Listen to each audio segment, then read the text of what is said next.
Écoute, ces belles voix.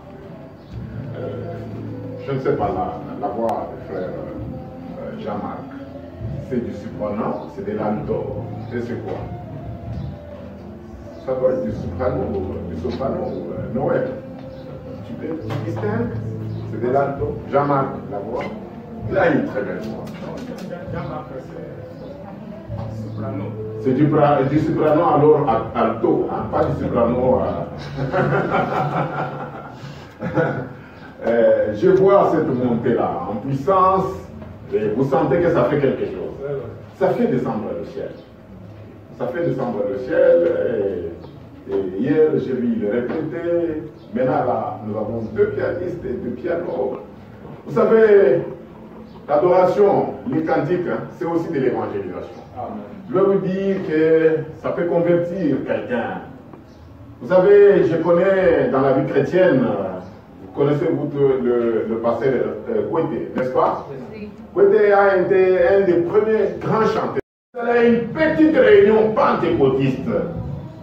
Il ne reste personne dans l'église. Ici, nous sommes en 1957. Mais quand il parle là, il n'était même pas encore marié.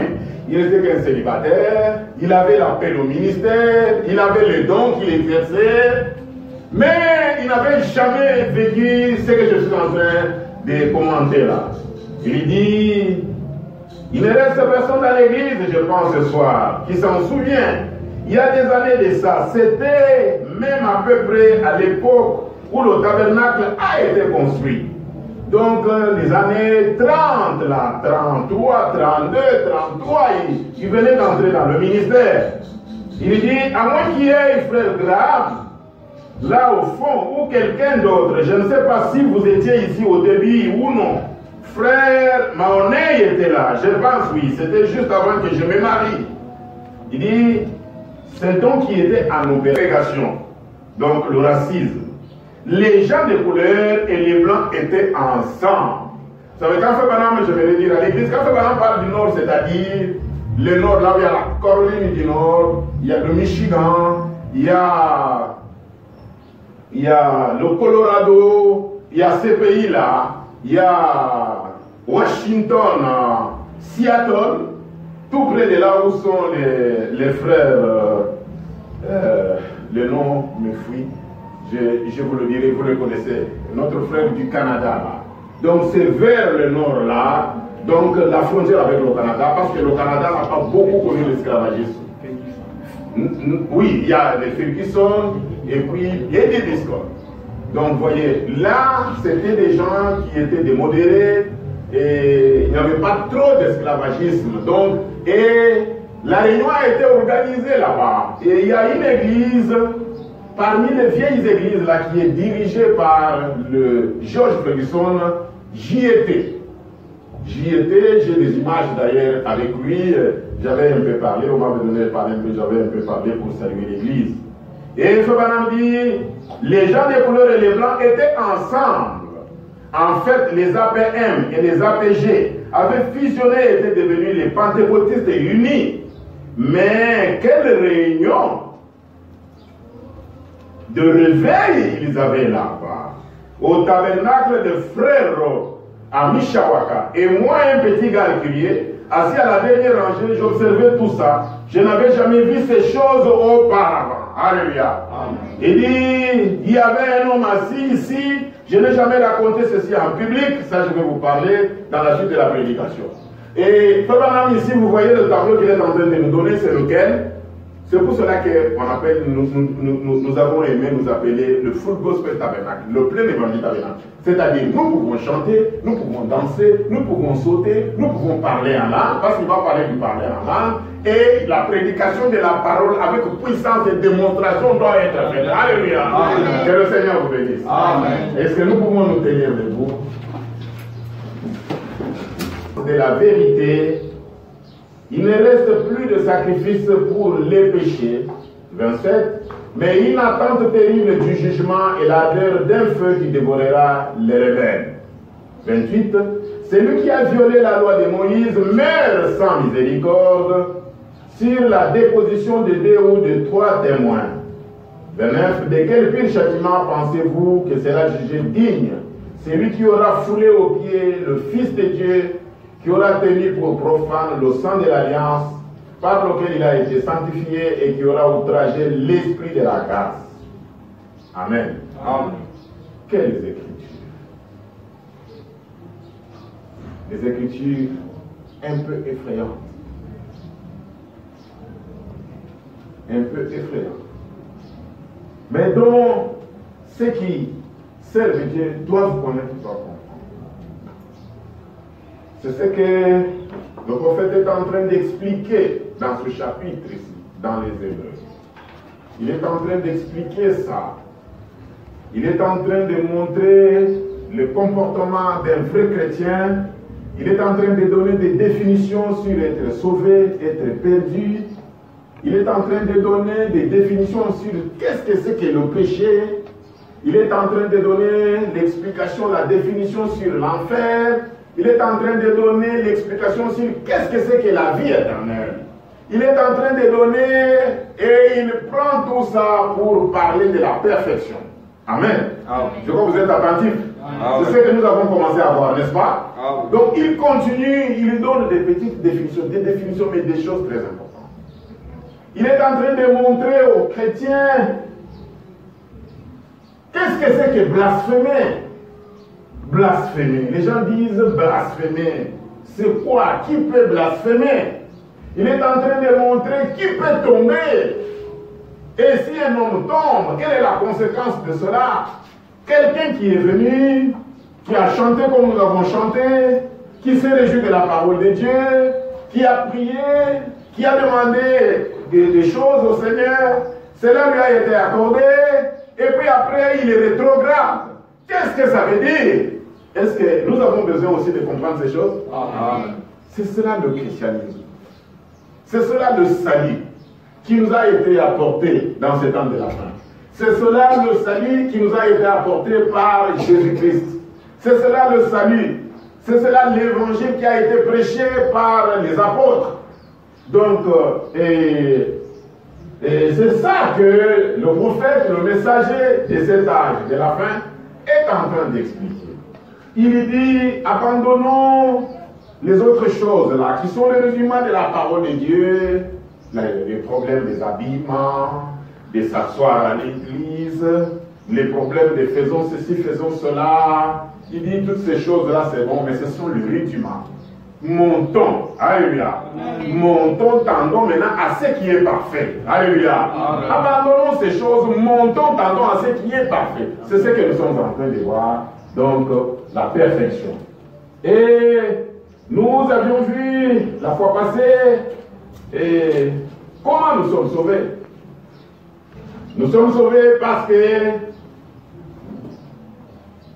Dieu nous a aimés. Amen. Pas parce que nous avons aimé Dieu, n'est-ce pas? Amen. Mais parce que quelqu'un, lui, qui est notre créateur, nous a aimés. Ça veut dire, je suis en train d'observer le mystère de la vie.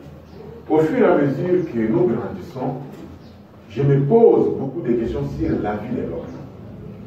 J'en fais l'objet de beaucoup de réflexions, de méditations pour comprendre. J'essaye de regarder comment l'homme vient dans le monde, comment l'homme naît. Surtout que maintenant, là, avec l'âge que j'ai maintenant des enfants qui aussi y mettent au monde des enfants. Et maintenant, je rentre à moi-même pour voir moi aussi comment j'étais né. Ça me donne l'occasion de voir comment j'étais né. Et puis après, j'ai grandi. Et puis j'ai mis au monde des enfants. Je les ai mis au monde comment? Comment nous venons au monde? Et puis quelle est notre vie sur la terre? Donc quand vous regardez, depuis la naissance, vous voyez que l'homme n'a aucune décision sur sa vie. Alléluia. Amen. Il ne sait pas, il va naître, on va le mettre au monde dans une chambre, dans une maternité. Est-ce qu'il connaît? Est-ce qu'il a le choix? Il ne connaît pas qui est son père, il ne connaît pas qui est sa mère. Et puis, quand il sort, il est seulement... Je vois les petits bébés là, j'en ai à peu près 3 maintenant là. Ils sont comme ça. Ils sont comme ça. Ils ne connaissent rien. Et puis après, ils se mettent 2 semaines, ils ouvrent les yeux. Et puis après, ils commencent à sourire. Ils ne connaissent rien. Alléluia. Il ne connaît rien. Il ne commande rien. Il ne peut pas dire donnez-moi à manger. Mais Dieu a fait les choses de telle manière que ces choses-là viennent automatiquement. Alléluia. Pouvez-vous comprendre la prédestination? Vous voyez ce que Frère Branham est en train de dire? C'est-à-dire que nous n'avons rien modélé et nous ne pouvons rien modéler. Alléluia. Nous ne pouvons pas décider pour que nous puissions sauver. Vous n'avez les choses du passé. Alléluia. Oubliez les choses du passé. Amen. Les choses du passé ont déjà été prises par Christ. Alléluia. Mais aujourd'hui, ce qui est important, c'est ce qui est en train de venir devant vous par rapport à la parole de Dieu que vous êtes en train d'écouter. Est-ce que quelqu'un peut me dire qu'il a compris, il dit Amen, il efface? Est-ce que quelqu'un peut soulever sa main? Oh, vous ne comprenez pas. Est-ce que quelqu'un peut dire qu'aujourd'hui, dès maintenant, j'oublie le passé? Je rejette les soucis. Je rejette les inquiétudes. Alléluia. Est-ce que vous pouvez le manifester? Amen. Que Dieu vous bénisse. Amen. Et c'est ce qui est arrivé avec Abraham. En Chaldée, là-bas, actuellement, on dit c'est l'Irak, l'Iran, ce pays-là. Il dort, il va faire un songe, ou il va avoir une vision, une voix va lui parler, une voix dans laquelle il va croire. Voilà le plus grand exploit. Alléluia. C'est ce que Frère Branham va expliquer dans la profondeur. Il fait quoi? Il écoute et puis il croit. Vous voyez? Donc, quelqu'un, un être qui lui parle, qui est Dieu, qui lui dit fais ça, fais ça, fais ça. Abraham obéit. C'est ce que nous avons vu. Donc, c'est là où Frère Branham dit que c'est cela la grâce. Alléluia. Amen. Ce que je viens d'expliquer, c'est ça la grâce. La grâce, c'est que Dieu nous a aimés d'abord. Et il nous a appelés. Amen. Amen. Mais maintenant qu'il nous a appelés, nous commençons à obéir à ce qu'il nous dit de faire. Maintenant, quand nous obéissons à ce qu'il nous dit de faire, nous sommes en train de faire les œuvres. Alléluia. Donc cet enseignement, c'est pour inverser les choses selon notre conception mentale, pour penser que nous devons faire un effort, faire ceci, faire cela, pour plaire à Dieu et pour être sauvés. Alléluia.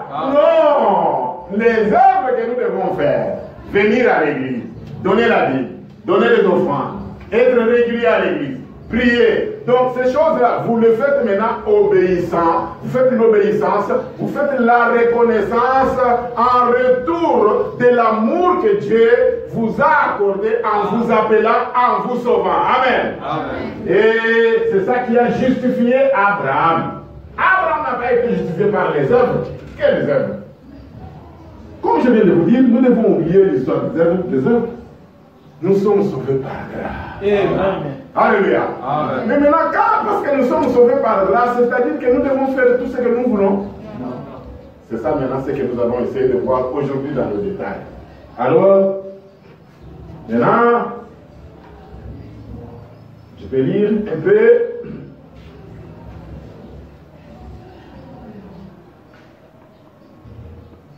Dieu va faire une alliance avec Abraham. Pas seulement avec Abraham, aujourd'hui c'est avec vous. Et parce que Dieu fait une alliance avec vous aujourd'hui, c'est que vous êtes aussi la postérité d'Abraham. Ainsi, qu'est-ce que ce Branham va ajouter? Ce Branham il dit, il est impossible que ceux qui ont été une fois éclairés, ce que nous avons lu là, il a parlé plusieurs fois. Prenez la brochure. Plusieurs fois. Il a répété plusieurs fois.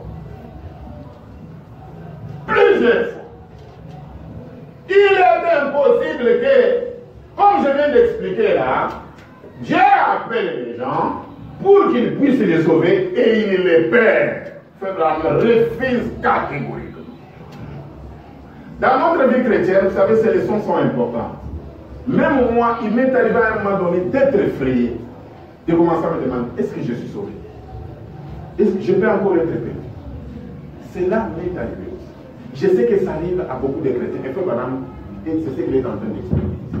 À un moment donné, on commence à douter. Il est en train de dire, il est impossible et il confirme. Alléluia. Il confirme et il dit ceci. Or, nous avons parfois cru qu'il s'agissait là d'un homme qui avait été une fois éclairé et qui était retombé, mais ce n'est pas comme ça que c'est dit dans la Bible. Il est absolument impossible qu'un homme, c'est ce qu'il dit, qui a reçu le Saint-Esprit tombe un jour. Maintenant, lisez-le et voyez si ce n'est pas juste. Regardez bien et prenez le texte entier et le contenu, le texte plutôt. 301. Là, il commence à parler de quoi? Avançons vers la perfection. Alors il dit, sans ces choses charnelles, sans poser ici le fondement des doctrines, des baptêmes, des réformes et tout, ne faisons pas ça. Avançons vers la perfection. Le sujet c'est la perfection. Et la perfection vient par qui? En Jésus-Christ. Que Dieu fait.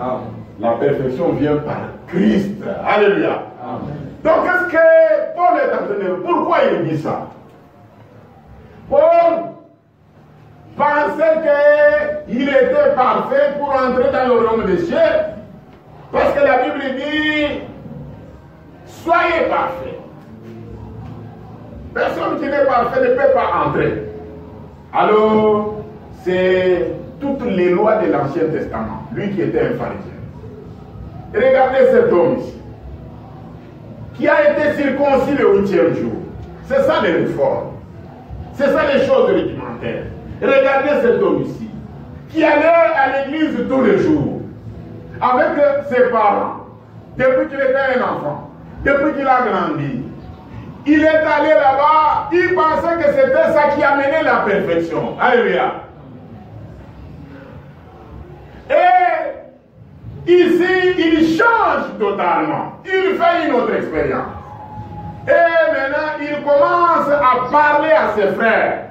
Mais je vais vous dire que ça ne concerne pas que les Hébreux, ça concerne aussi les églises aujourd'hui. Alléluia. Amen.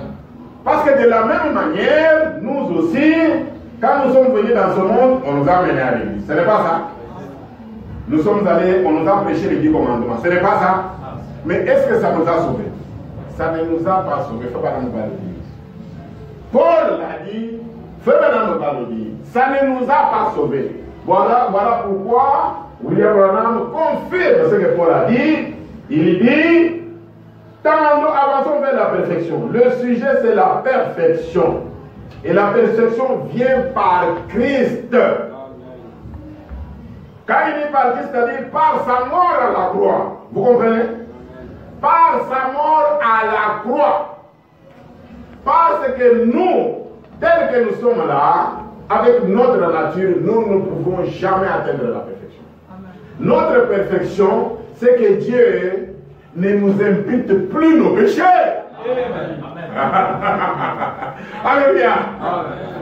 Notre perfection, c'est que Dieu ne nous impute plus nos péchés. La Bible de l'Ancien dit, heureux l'homme à qui Dieu n'impute pas ses péchés. Alléluia. Mais pourquoi il ne nous impute pas nos péchés? À cause de Christ. Parce que Christ a déjà pris nos péchés. Il a déjà payé. Alléluia. Voilà pourquoi Frère me dit que tant que vous avez le sang de l'agneau entre vos mains sur vous, Dieu ne vous voit pas un péché. Alléluia. Dieu ne vous voit pas un péché. Alors, maintenant nous continuons. Il dit, il faut entrer là. Vous êtes en Christ. Je sautais quelque chose. Il dit, il faut vraiment continuer. Il dit, avançons vers la perfection. Le sujet, c'est la perfection. Et la perfection vient par Christ.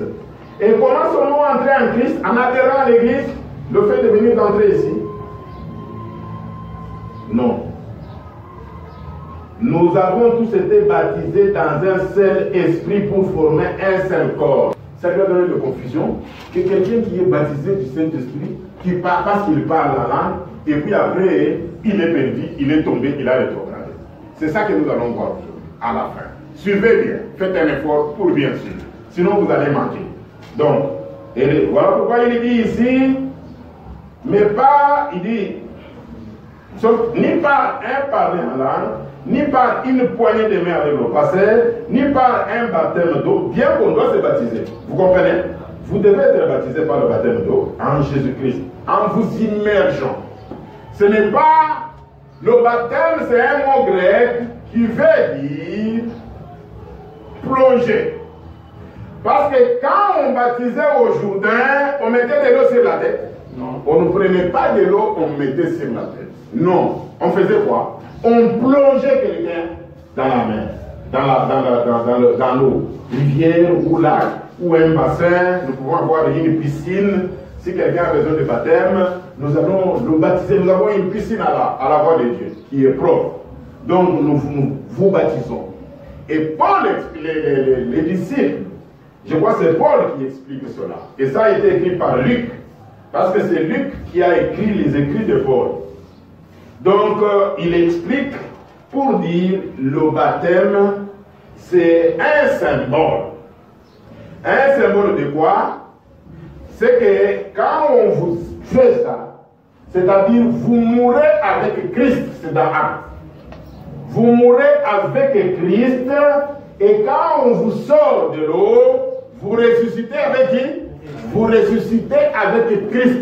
C'est un engagement, un témoignage aux yeux des hommes et du ciel que vous avez signé un contrat de pouvoir servir Jésus-Christ. Alléluia. Est-ce que c'est clair? Oui.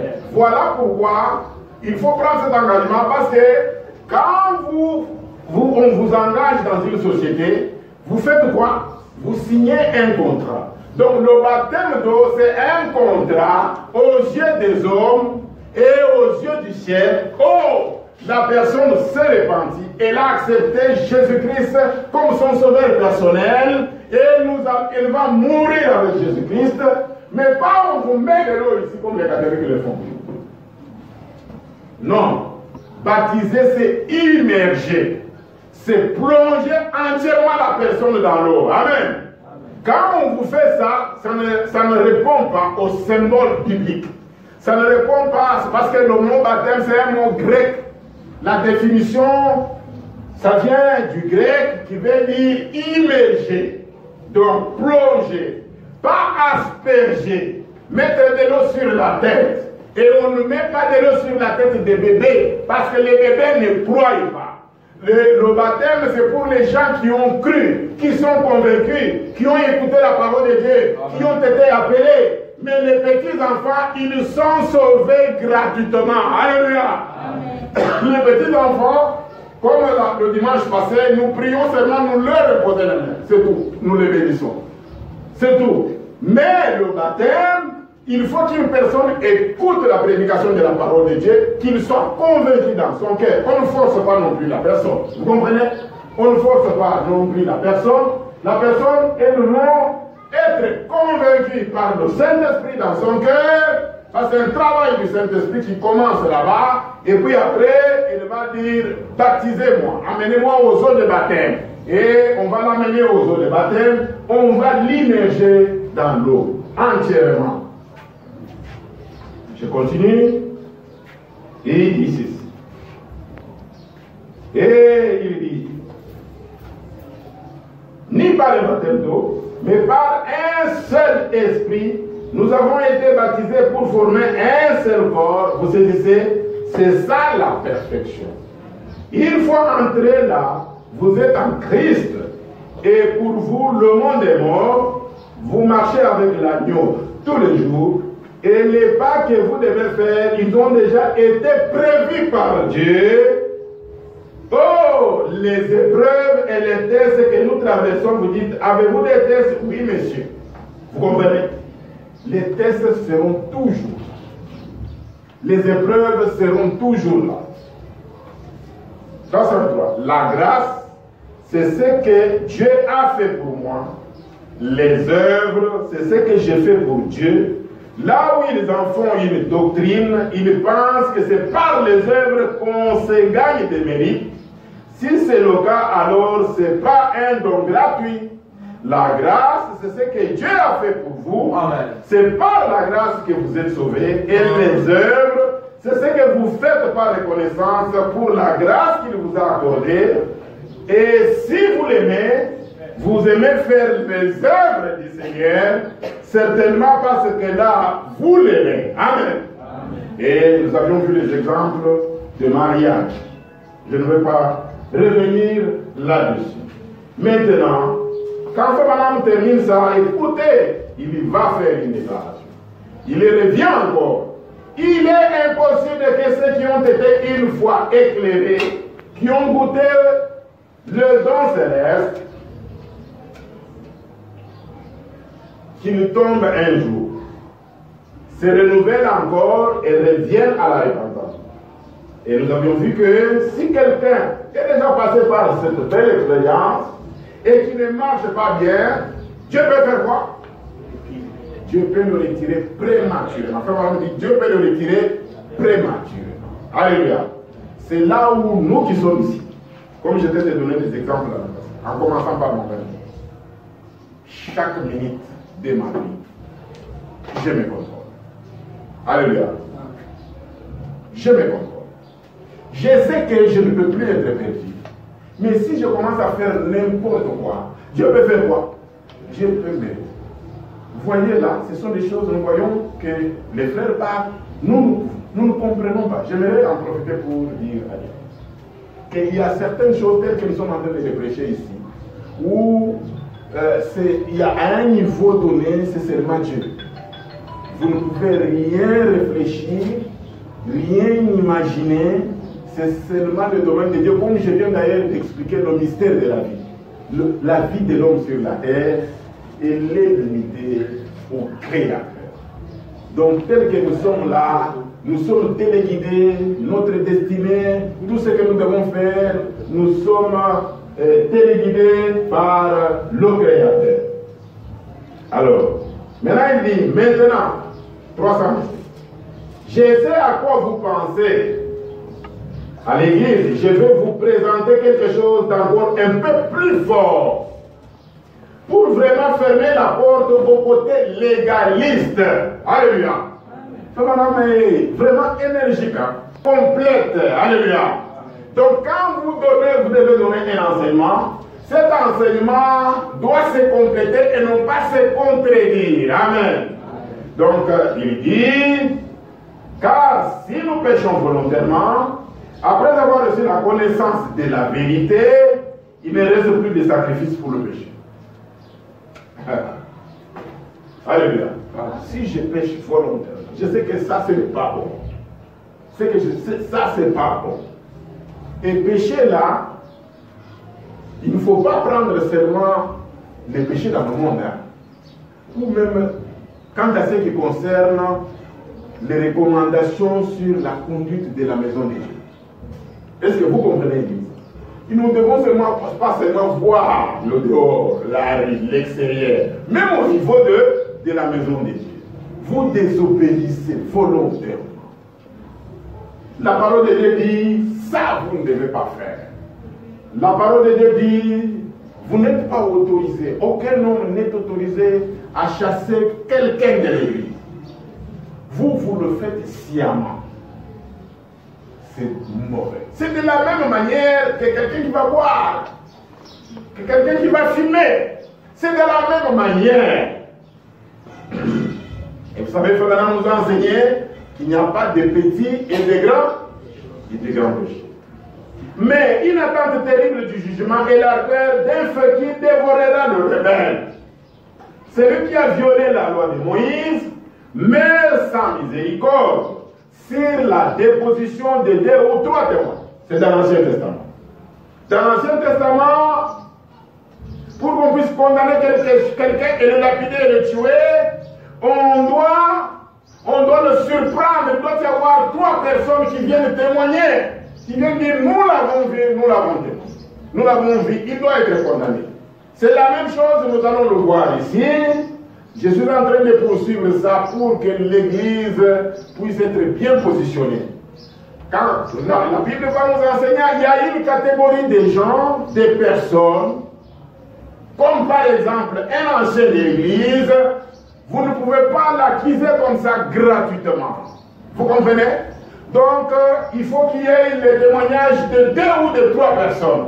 Nous avons vu, nous l'avons trouvé. Voilà pourquoi on interdit de soupçonner un ancien de l'église.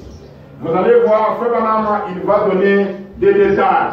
Donc, quand quelqu'un il occupe une position, un diacre, quelqu'un qui exerce une fonction dans l'église, parce que c'est considéré que c'est une personne dans laquelle Dieu a beaucoup investi. Dieu a beaucoup investi et Dieu n'a pas intérêt de perdre cet homme-là. Dieu, il veut que cet homme-là soit un homme honorable et il a déjà beaucoup investi en lui. Il a fait ça, il a fait ça, il a fait ça. Donc, il est une colonne dans la maison de Dieu. Et donc, c'est pas quelqu'un qui doit être traité, qu'on doit faire n'importe quoi. Vous allez le voir avec le prophète dans la suite. Il dit,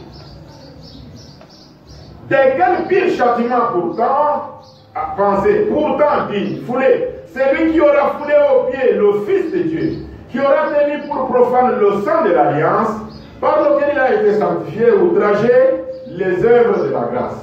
Là, vous dites, ah, et ça, ça donne quelle impression? Maintenant, juste en lisant, je pense, ce n'est pas ça que l'Écriture dit. Il n'est pas question ici du chrétien de lui qu'on parle. Un chrétien ne peut pas devenir incrédule à la parole de Dieu. Fabraham l'explique. Il dit, il est répété, car si, il dit maintenant, juste en lisant, je pense, ce n'est pas ça que l'Écriture dit. Il n'est pas question ici du chrétien. Il est question de l'homme qui a entendu la parole et qui s'en est détourné. Il faut que nous puissions aussi arriver aujourd'hui à comprendre qu'est-ce que c'est qu'un chrétien. Ce n'est pas tout le monde qu'on appelle chrétien. Alléluia. Ah ouais. Parce qu'il s'appelle Moïse, pas parce qu'il s'appelle Joseph. Et il y a beaucoup de Joseph. Ce ne sont pas des chrétiens. Alléluia. Ah ouais. Leurs parents ont aimé seulement Joseph, la vie de Joseph, qui lui ont donné les noms. Mais est-ce que ces gens, ils mènent la vie de Joseph?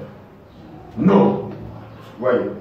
C'est ça que le prophète est en train de dire. Albert, André, tout ça, Jean, Pierre, il y en a beaucoup. Mais ce sont des pécheurs. Voilà pourquoi Frère Branham va nous expliquer qu'est-ce que c'est qu'un pécheur. Il dit, qu'est-ce que le péché? L'incrédulité. Amen. Amen. Le péché, c'est l'incrédulité. Lisez Jean, chapitre 4, Jésus a dit, celui qui ne croit pas est déjà jugé. Le péché, ce n'est pas fumer, boire, commettre l'adultère. Vous faites ça parce que vous êtes un incroyant. Amen. On a pris le nom de Moïse, on a donné à un incroyant. On a pris le nom de Pierre, on a donné à un incroyant. Un pécheur.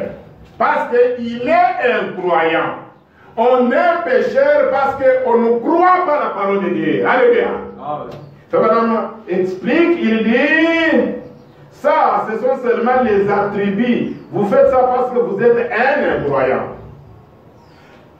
Péché. Mentir. Insulter les gens.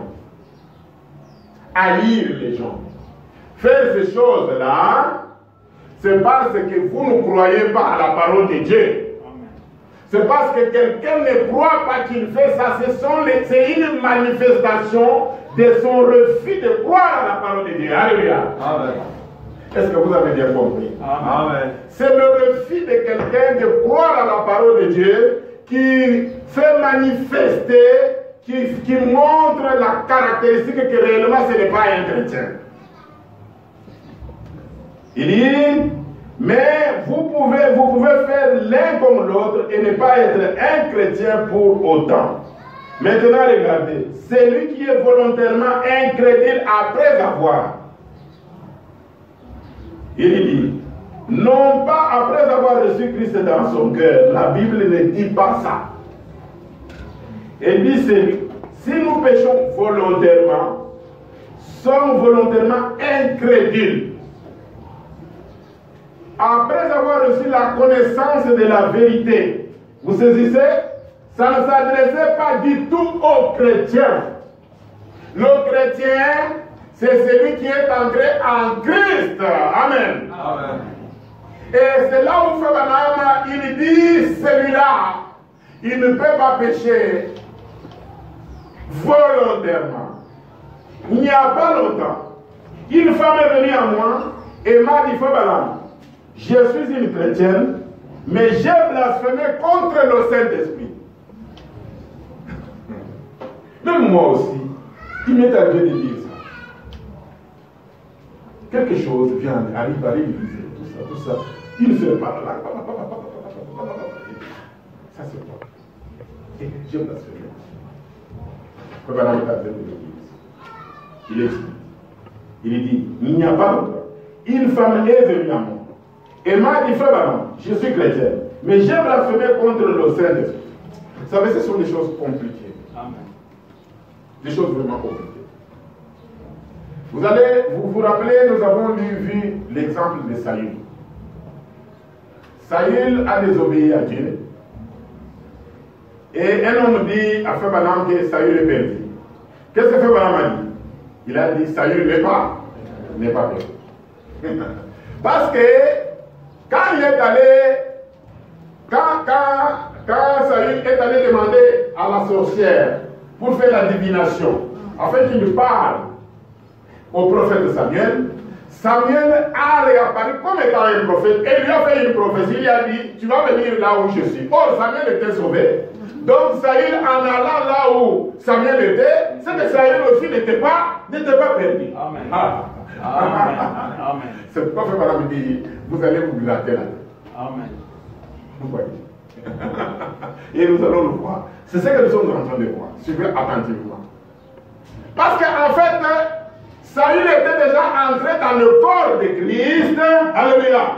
Et nous pouvons prendre la partie où on dit, quand il a désobéi à la parole de Dieu volontairement, Dieu a fait quoi? L'a retiré. Vous voyez? Dieu l'a retiré prématurément. Parce que Dieu a dit qu'il a désobéi volontairement. Il avait sur lui l'onction de Dieu. Il était un loin de l'Éternel. Alors, je continue. J'ai dit, c'est impossible. Amen. Un chrétien ne peut pas blasphémer contre le Saint-Esprit. Amen. Parce que dans le chrétien, il y a le Saint-Esprit. Amen. Le Saint-Esprit ne peut pas parler contre le Saint-Esprit. Amen. Vous comprenez? Amen. Écoutez, que je lise un peu dans la Bible ça. Sinon je vais oublier. Dans Romains au chapitre 8. Je crois que le prophète va aussi faire référence à ça. Dans Romains au chapitre 8.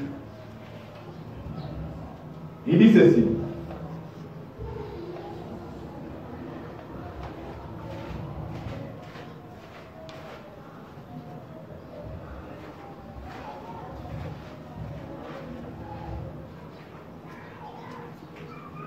Romains 8, 15 et 16. Qu'est-ce que ça dit?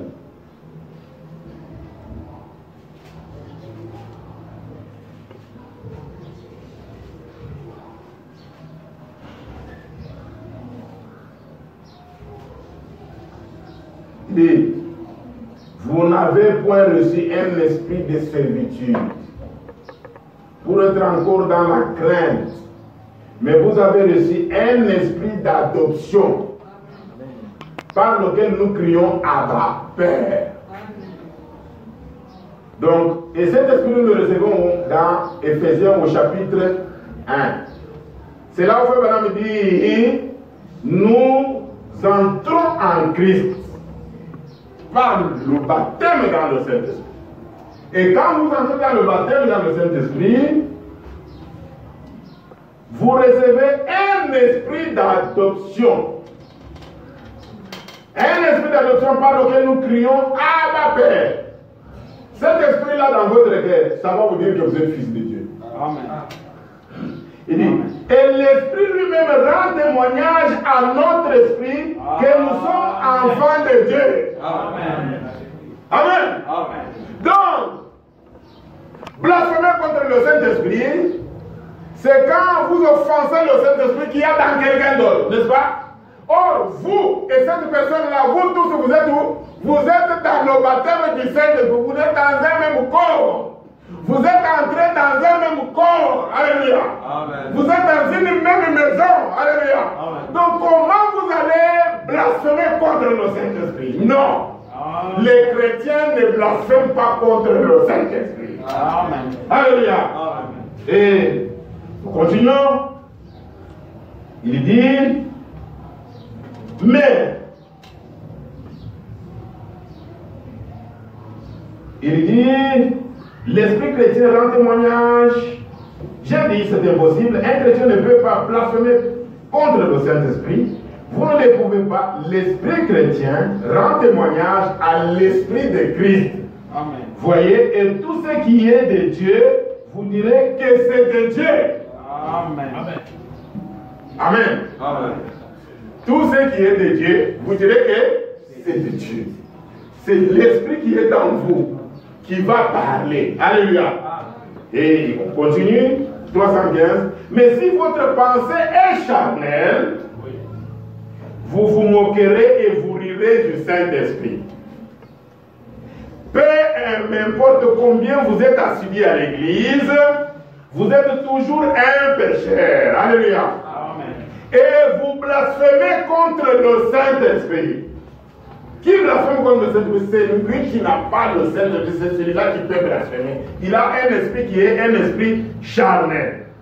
Il dit, quand ils ont vu Jésus discerner leurs pensées, ils ont dit qu'il était un diseur de bonne aventure. Un très bel exemple. Qui disait ça? C'était des religieux qui étaient à l'église. Qui avait blasphémé?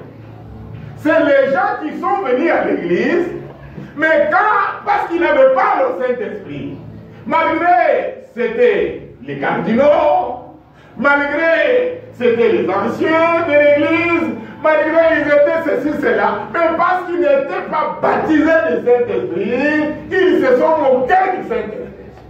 L'église, voilà dit? C'est clair? Ok, on peut avancer. Alors il dit, ils ont dit qu'il était un diseur de bonne aventure. On était en train de parler de qui? On était en train de parler de celui qui était le Saint-Esprit lui-même. De celui qui était le Saint-Esprit. Mais ils n'ont pas été condamnés. Vous comprenez? Vous savez pourquoi ils n'ont pas été condamnés? Parce qu'il y avait encore un temps de grâce pour eux. Il fallait que le sang coule. Jésus-Christ, il était encore le Fils de Dieu. Il fallait qu'il meure sur la croix et que le Saint-Esprit soit répandu sur la terre. Mais c'est alors qu'il va leur donner un avertissement. Il va leur dire, moi je vous pardonne. Mais quand le Saint-Esprit viendra, vous ne serez pas pardonnés. Vous avez compris? Amen. Alors, Jésus a dit, je vais bien vous pardonner ça. Mais quand le Saint-Esprit sera venu, si vous parlez contre lui, ça ne vous sera jamais pardonné. C'est parce qu'il disait, il est possédé d'un esprit impur. Ils appelaient l'esprit de Dieu une chose impure. J'aimerais enseigner ça à l'église. Parce que mon plus grand but, c'est que chacun de nous ici soit baptisé du Saint-Esprit. Possédé d'un esprit impur. Ils appelaient l'esprit de Dieu une chose impure. Qui est l'esprit de Dieu dont on parle ici? C'est Jésus-Christ. C'est Jésus-Christ. Il n'était pas encore l'esprit manifestement. Voilà pourquoi Frère Branham dit une chose. Quand je conduis les gens pour les amener au baptême du Saint-Esprit, j'insiste, c'est toujours là. C'est ça la première leçon. Église, est-ce que vous me suivez? S'il vous plaît, est-ce que vous me suivez? Voyez ce que nous venons de dire là. Ils ont appelé le Saint-Esprit un esprit impur. Qui est le Saint-Esprit? Toye va partir. Le Saint-Esprit, c'est Jésus-Christ. Vous comprenez? Voilà pourquoi Frère Branham dit ceci. Frère Branham dit que personne ne peut recevoir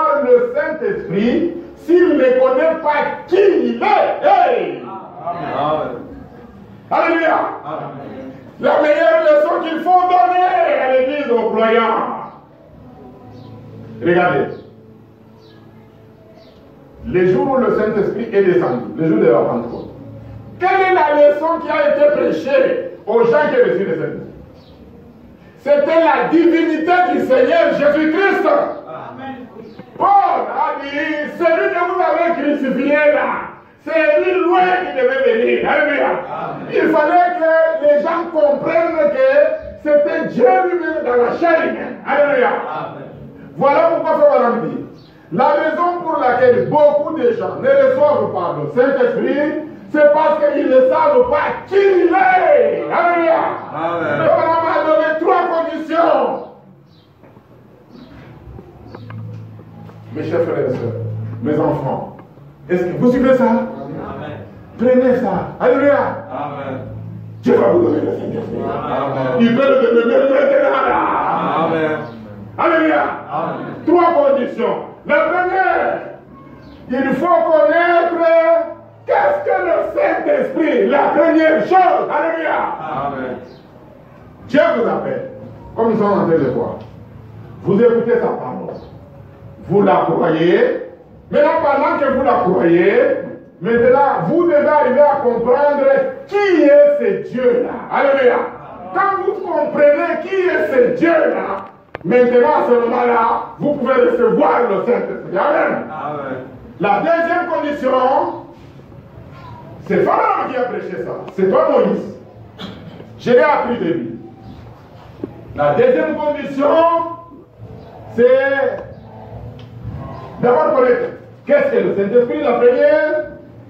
La deuxième, qui il est. La troisième, pourquoi il a été envoyé. Les 3 conditions-là importantes et nécessaires pour recevoir le Saint-Esprit. Amen. Amen. Voilà pourquoi il y a beaucoup de gens qui viennent à l'église, mais qui n'arrivent pas à faire cette expérience-là. Bien sûr que quand on vous appelle, vous croyez, vous vous repentez. Amen. Amen. Vous vous repentez et Dieu vous pardonne. Nous venons de voir que nous devons oublier le passé. Amen. Amen. Mes frères, oublions le passé. Alléluia. Amen. Tout ce qui est arrivé avant nous, quand nous ne connaissions pas la parole de Dieu, oublions. Alléluia. Amen. Quand Madame lui-même il dit, ne faites jamais la marche du crapaud. Amen. Amen. Vous savez, les crapauds font quoi? Le crapaud